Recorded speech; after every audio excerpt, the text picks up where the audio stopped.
Bonjour Guillaume. Bonjour Virginie, bonjour à tous. Pour débuter, un gros dossier, celui du gouvernement qui planche sur un projet de loi qui vise à durcir les sanctions contre les mineurs délinquants et leurs parents. Et cela fait suite à plusieurs agressions ces derniers jours à Montpellier, à Viry-Châtillon ou encore à Romans-sur-Isère. Dans les colonnes de l'Opinion, le garde des Sceaux entend justement restaurer la parentalité. C'est une très bonne chose pour le maire de Viry-Châtillon, Jean-Marie Villain. Il était l'invité ce matin de RMC.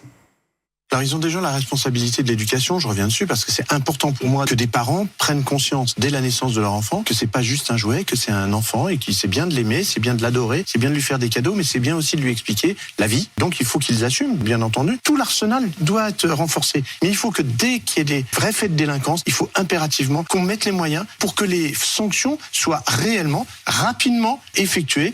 Alors Guillaume, que propose Éric Dupond-Moretti ? Eh bien dans le détail, en cas de soustraction des obligations légales des parents envers leurs enfants ou si plusieurs crimes et délits sont commis justement par le mineur, la peine encourue pour les parents est donc de 3 ans de prison et de 45 000 € d'amende. Le projet de loi envisage aussi d'ajouter une peine complémentaire de travaux d'intérêt général pour les parents d'enfants délinquants. Et en cas d'absence des parents à l'audience, le gouvernement prévoit de créer une sanction comme un stage de responsabilité parentale ou une amende pour les parents. Et cette question, justement, les autorités sont-elles confrontées à davantage de mineurs délinquants qu'auparavant ? La réponse, écoutez, c'est Jean-François Ricard, le procureur national anti-terroriste qui nous la donne. Il était au micro de France Inter. C'est un phénomène qui date d'environ un an et demi. Pour vous donner un chiffre, au cours de l'année 2023, nous avons à 12 reprises demandé la mise en examen de mineurs pour des projets d'action violente déjà assez finalisés. Des mineurs qui souvent ont entre 15 et 17 ans. Nous sommes sur des petits chiffres. Dans les années qui précédaient, il y en avait simplement 3 ou 4, mais vous voyez quand même que c'est un phénomène qu'il faut souligner. Est-ce que c'est un phénomène qui se maintient aujourd'hui en 2024 ? Pour l'instant, oui. S'agit-il véritablement d'une nouvelle génération qui est en train d'apparaître ? Je l'ignore. Il faudra attendre un peu plus longtemps quand même pour le savoir. Par ailleurs, pour les mineurs, des accueils de nuit dans des établissements en protection judiciaire de la jeunesse seront peut-être mis en place. À l'Assemblée fin janvier, Gabriel Attal avait annoncé des placements en internat quand un jeune est sur la mauvaise pente. Le texte doit être débattu au Parlement avant cet été, mais pas de calendrier prédéfini pour l'instant. En Seine-Saint-Denis, parents et enseignants l'attendaient depuis près de 2 mois. Une rencontre avec Nicole Belloubet. Elle a eu lieu hier midi au ministère de l'Éducation nationale. Qu'en ressort-il ? Écoutez la réponse de Zoé Butzbach. Elle est co-secrétaire générale de la CGT Éducation en Seine-Saint-Denis. C'était une audience assez lunaire, c'est-à-dire qu'on n'a eu aucun engagement concret, alors que après l'audience de la semaine dernière où on a été reçu tout de même à Matignon, la ministre en personne a évoqué quelques moyens, c'est-à-dire 3 à 50 postes de surveillants, c'est-à-dire très loin des 900 postes que nous on demandait. Et puis elle nous a dit qu'elle allait porter une attention toute particulière à tous les sujets que nous soulevons, l'inclusion, le manque de remplaçants, les pôles médico-psychosociaux, l'attractivité. C'était vraiment que des effets d'annonce, que du cas par cas, et pourtant on voit bien qu'elle reprend nos sujets. Donc c'est qu'on a vraiment des revendications qui sont légitimes. Alors une non-réponse qui est vue comme du mépris par Zoé Butzbach au micro de France Info toujours.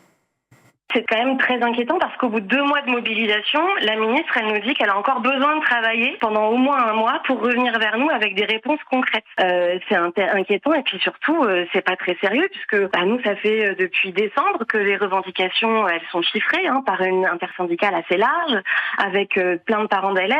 Ça fait 2 mois qu'on a 70 à 80% des personnels qui ont fait grève au moins une fois. On est sur un mouvement social d'ampleur. C'est bien pour ça qu'on a été reçus de nombreuses fois.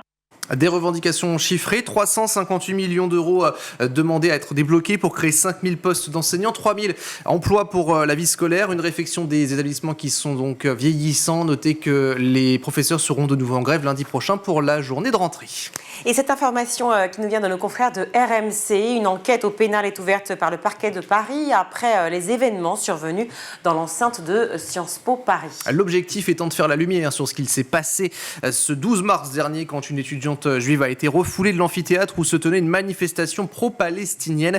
À la tribune, selon Sciences Po, des propos accusatoires à l'encontre de l'Union étudiants juifs de France. L'étudiante refoulée assure qu'elle était sioniste et pourquoi elle n'est pas rentrée, ce que récusent les organisateurs par la voix de leur avocat. Écoutez, c'était sur RMC.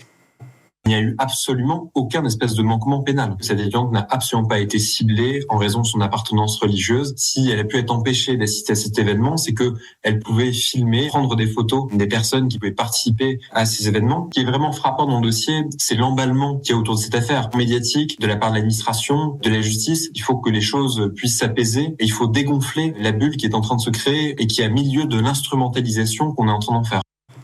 Vous nous emmenez désormais, Guillaume, à Sydney, en Australie, où hier une attaque au couteau a fait 4 blessés. La vie de ces 4 hommes n'est pas menacée. L'agression a été filmée, diffusée sur Facebook. Une attaque en pleine messe dans une église à l'ouest de la ville. Ce qui interroge surtout, c'est l'âge du suspect, un adolescent de 15 ans qui a été maîtrisé par les fidèles et à l'arrivée de la police, transporté dans un hôpital pour soigner ses blessures. Le jeune garçon ne fréquentait pas régulièrement justement cette église. Il est connu des services de police. Il a demandé notamment à parler à ses parents. Une agression qui intervient 2 jours après une autre qui était mortelle cette fois-ci. 6 morts et plusieurs dizaines de blessés dans un centre commercial de Sydney. Merci beaucoup, Guillaume.